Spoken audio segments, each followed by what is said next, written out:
In today's video, I am going to teach you how to create infinite carousel loop in Wix Studio. Start by opening Wix Studio and going into the editor for the site where you want to build the carousel effect. Once you are inside the workspace, the first thing you need to do is add a repeater. To do that, click the plus icon to open Add Elements, then go to List and choose Repeater.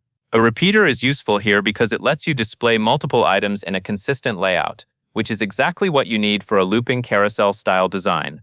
After the repeater is on the page, begin adding your content to the repeater items. This can include images, text, or any other content you want your carousel to show. Make sure the content inside each item is arranged neatly and consistently. That will help the movement look cleaner once the animation is applied. If your spacing looks uneven at this stage, take a moment to adjust it before moving on, because smooth visual balance makes a big difference in the final result. Next, select the repeater itself and open the Animations panel. This is where you will control the motion that creates the carousel loop effect.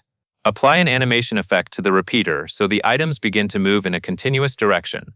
The goal is to make the movement feel steady and seamless, rather than fast or abrupt.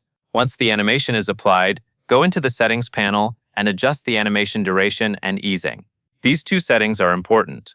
Duration controls how fast the repeater moves, while easing controls how smooth that movement feels. For an infinite carousel loop, you will want a longer duration and a smooth easing style so the motion appears continuous and polished. If the animation feels too quick, too slow, or too sharp, fine-tune those settings until it looks natural. When you are happy with the effect, click Publish to make your changes live. It is always a good idea to preview the result and watch the motion carefully before finishing, just to make sure the loop feels smooth on the live page. That covers everything you need to know.